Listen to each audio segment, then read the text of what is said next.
हर गांव में एक कहानी होती है जो सिर्फ रात के समय जिंदा होती है। इस गांव के बाहर भी एक कहानी थी, एक पुराना बरगद का पेड़। लोग कहते थे, ये पेड़ मौसम नहीं बदलता, ये पेड़ वक्त बदलता है। बेटा, इस पेड़ के पास बिना मजबूरी कोई नहीं जाता, क्योंकि जो इससे कुछ मांगता है उसे मिलता जरूर है, पर फिर वो पहले जैसा नहीं रहता। इस पेड़ ने कई जिंदगियां बचाई थी, पर हर बार किसी को खुद से मिटाकर। इसी गांव में रहता था कल्लू, ना ज्यादा बोलने वाला, ना ज्यादा पूछने वाला। कल्लू के लिए दुनिया छोटी थी, सिर्फ एक माँ और एक झोपड़ी। बेटा, आज थक गया होगा ना? कल्लू सिर्फ मुस्कुराया। उसके पास जवाब कम होते थे, पर जिम्मेदारी ज्यादा। तू चुप रहता है ना, इसलिए लोग तुझे कमजोर समझते हैं। पर मुझे पता है तू बहुत गहरा है। कल्लू के लिए ये शब्द ही दुनिया थे। गांव छोटा था, पर नजरें बहुत तेज। कौन क्या पहनता है, कौन क्या खाता है, कौन चुप रहता है, सब नोटिस होता था। कल्लू सुबह निकल जाता, कभी किसी के खेत में, कभी मंदिर के पास, कभी बाजार के कोने में। जो मिल जाता उसी को दिन मान लेता। गांव में एक सेठ भी था, जिसके लिए पैसा सिर्फ ताकत नहीं, मजाक भी था। कल्लू सेठ के दरवाजे पर खड़ा था, कुछ नहीं बोलता। तब सेठ बोलता है, काम मांगने आए हो तो पहले बोलना सीखो। कल्लू कुछ नहीं कहता।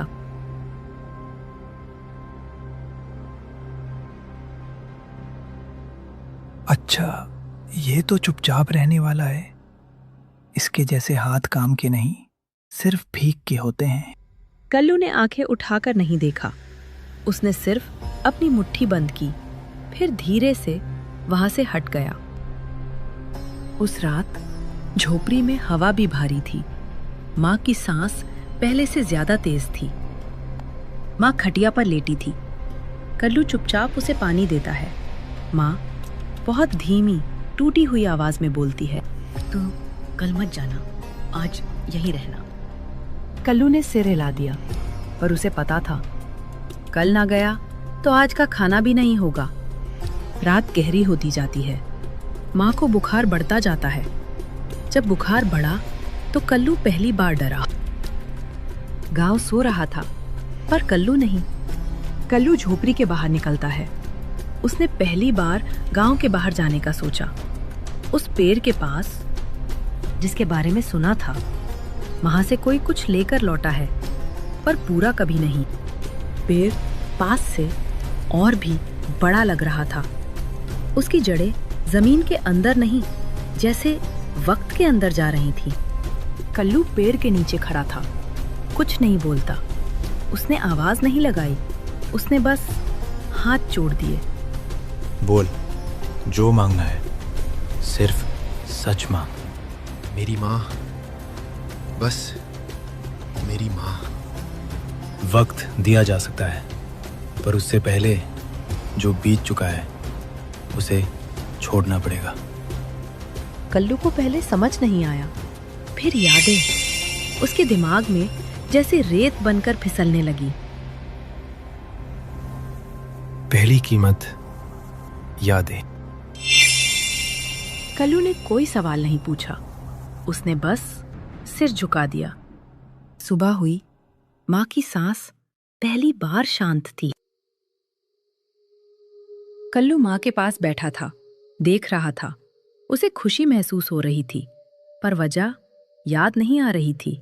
कल्लू घर के अंदर देखता है, तस्वीर, कपड़ा, चीजें। उसे याद नहीं था ये घर कैसे बना, ये चीजें कौन लाया। उसका बचपन कहीं था ही नहीं। कल्लू तुरंत सिर हिला देता है। उसने जवाब नहीं दिया, क्योंकि सवाल समझ में आ गया था। तब गांव के कुछ लोग बोले, आज शांता ठीक लग रही है। कल्लू ने सुना, पर याद नहीं किया कि उसने क्या खोया। पेड़ ने अपना वादा निभा दिया था, पर कहानी अभी शुरू हुई थी। दिन बीतते गए। माँ चलने लगी, बोलने लगी, पर कल्लू और चुप होता गया। यादें जा चुकी थी, पर आवाज अभी बाकी थी। रात में माँ की तबीयत फिर से खराब हो जाती है। जब दर्द वापस आया, कल्लू समझ गया, पेड़ सिर्फ एक बार मदद नहीं करता। तू फिर आया। इस बार समझ क्या आया है? कल्लू कुछ बोलना चाहता है, फिर रुक जाता है। बोलने की जरूरत नहीं, कीमत पहले ही तय है। इस बार पेड़ ने आवाज मांगी। कल्लू ने आंखें बंद कर ली। जब खोली, दुनिया बोल रही थी, पर वो नहीं। कल्लू बोल नहीं सकता था, पर सुन सकता था। गांव वाले बात करते हैं। बेचारा, पहले चुप, अब गूंगा। माँ हंस रही थी। उसे लग रहा था सब ठीक हो रहा है। कल्लू के लिए सब कुछ खत्म हो रहा था।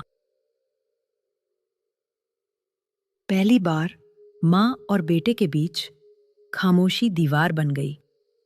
माँ पूरी तरह ठीक होने लगी, पर वक्त फिर भी पूरा नहीं हुआ। एक सौदा और, इस बार तू खुद। कल्लू को अब यादें याद नहीं थी, पर मतलब याद था। सुबह कोई तुझे पहचान नहीं पाएगा। कल्लू ने हाँ कहा, बिना आवाज के। माँ ठीक थी, पर कल्लू माँ के लिए अजनबी। तुम कौन हो? उस दिन कल्लू जिंदा रहा, पर कहानी बन गया। जो अपना वक्त किसी और के लिए दे देता है, वक्त उसे याद नहीं रखता, कहानी बना देता है।